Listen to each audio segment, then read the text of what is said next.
Extermination. What is the extermination quest that we just got here this past week, and what is my thoughts on it? Well, I'll tell you what, gets a little crazy, gets a little cool, gets a little, should this be, yeah, but let's discuss a little bit more.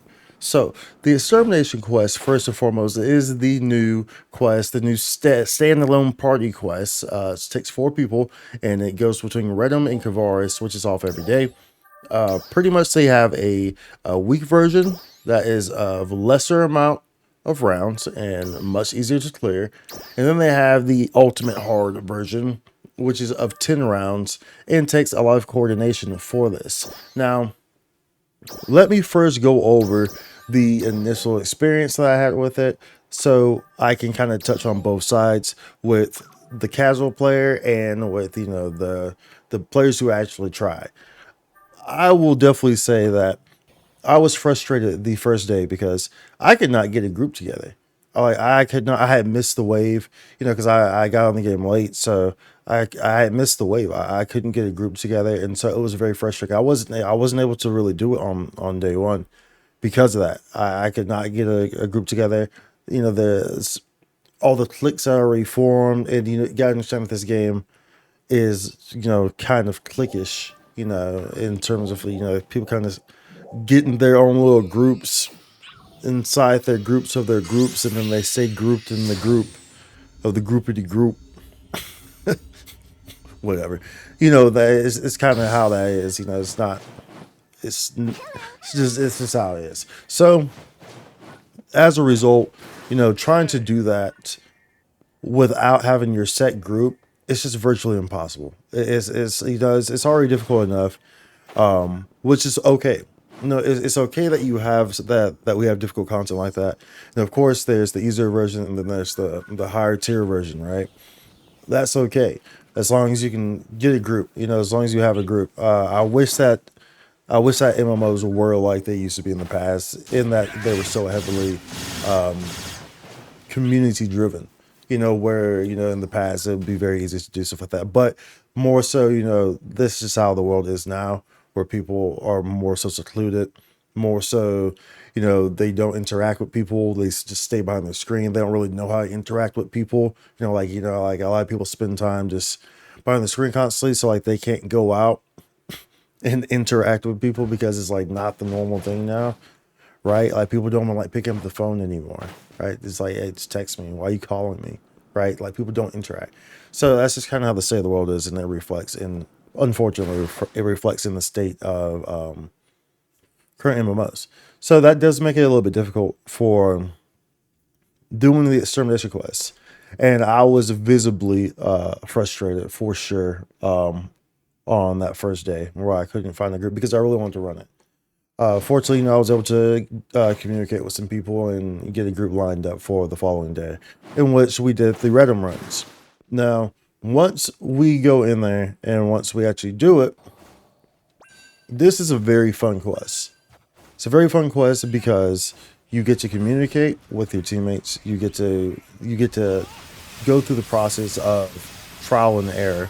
So you get to see where you're doing things incorrectly. You get to change those mistakes or those things that are slowing you down or whatnot, and you get to optimize your runs, which, quite frankly, is great, and is a system that should be in place for an MMO for high level content. Now, of course, NGS faces a very strange issue because I think a lot of times it focuses a lot on the casual base, but there's a lot of players that like the high end content, but the casual base is just like very, very, very casual. So it's like even if you hand them stuff, they won't take the stuff. Like it's just a weird situation. So basically what I'm going with this is that trying to pub for that is like pretty much impossible. I tried to pub for it, and I would be in queue for like 10 minutes, only to get to wave 6 of 10 if we're lucky. Usually not even that. So That's how that one works with the pub. So it just doesn't really work out. But when you have a team in there, I think it's very satisfying. It's very fun. I really enjoyed myself. I ran with the same squad. With two of the two of the three people, so four total, including me, or two of the three people I would normally run with on new content.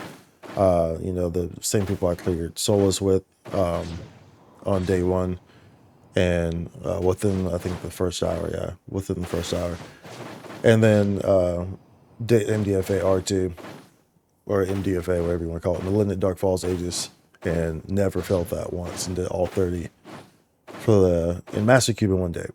So definitely a tried and true unit that I have there. So I was able to coordinate those and get those running. And once once we got rolling, it was really fun. It was really fun because we got to see, okay, we need to optimize this, and so there's going to be capsules in there. Remember that all these capsules are individual, so you do need to physically go and get these capsules. However, consider when you get them because they do not last the whole time. There's a set time that they last, and there's better times to optimize when you use them, such as the increased attack speed. And of course, this is dependent on your setup as well. Of course, the rangers are very good in here, as it normally usually is. It can be cleared without it, of course, but having a ranger definitely makes it easier. And it's really just understanding what you're needing to do, and understanding how you're going to do it, and working effectively as a team. So if you have communication skills, it definitely benefits you greatly in settings like this, which is a very great like it. Things like this is very rewarding, except for the fact that like there's not something just like really uniquely great for clearing that. I think that's one of the things that kind of lack there is that we do have a handful of stuff that's like that where we don't necessarily have the unique. It's only in this quest. It's not freaking impossible to obtain.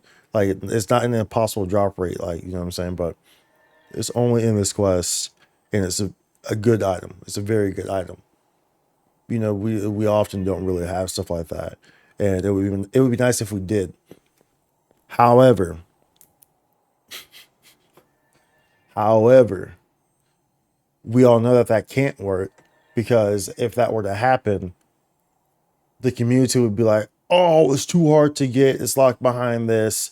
Only these players who so and so and so." Then they'll just start grouping people. Only the people who pay money together, which isn't the case at all, because you can easily do it because you just have to gear up and just put time into the game. But people are gonna be like, "Oh, only the super rich people can get this item because they're the only people with the best gear in the game." I assure you, there's a lot of people in the game, including myself, who not fall into that category. So, but yeah, so like, of course, we know that wouldn't work. So, NGS faces a very weird scenario there. But that's another topic for another day. At any rate, the extermination, super great. Remember that you do get it in Master Cube by S ranking it on both of them. You do get it in the Master Cube there. So remember that. That's worthwhile as well to get theirs too. Of course, we got the new way of getting in Master Cubes through the Master Fragments, which I'm sure you've probably already seen. We're not going to go over that here because we're talking about the extermination. But that would be kind of like my input on the extermination. So overall, I think it's a very great quest. I think it's a very great quest when you do have the proper group to run it with, when you have players to run it with. And I wish that there was a system that was a bit easier to allow, I think, some of these people, something that a lot of people, like I said, are very cliquish in the game. So it would be nice, like even within alliances or whatnot, there's still going to be cliques, right? But I think it would be nice if there were a system where some of these, more tried and tested individuals could more easily and readily link up or gather together, whatnot. Of course, there would be the issue of then the more casual players being maybe locked out of that. But that's just maybe that gives incentive to try to gear up. but I don't know if really that incentive will ever be enough. Like I said, Injustice is in a really weird place because even because the player base that it has a lot of the times is like, even if you hand them free stuff, they're they're, they're not going to use it. You know what I'm saying? It's almost like it's hopeless. It's almost, sometimes. So I'm not too sure, but yeah, that would be my input on the Extermination. I think it's super fun. Takes a little tactical planning, takes a little discussion, takes a little here, there, failure runs. Then you eventually get it. And that feeling of satisfaction that you get when you achieve it is great. Knowing that you put in that hard work, knowing that y'all coordinated things, knowing that y'all overcame that hump, and knowing that y'all got that clear. Feels really good. So all in all, with a good group, or with a group that you can do it with, put it like that. Because I shouldn't even say good group, because the whole fun of it in the first place is overcoming that hump. So with a group that you can do it with, I think the quest is absolutely great. It's fun. However, looking at it also from the outside in, for what I had to experience on day one with not having a group and trying to run it, it's virtually impossible. It's virtually impossible. And trying to public group it, it's not gonna happen. Period. So those would be kind of my inputs there, my two inputs there. So I figured I'd just drop that in and let y'all hear that, right? Please be sure to like and subscribe. I'll see you on the next one. Much love. Rest in peace to a legend, Akira Toriyama.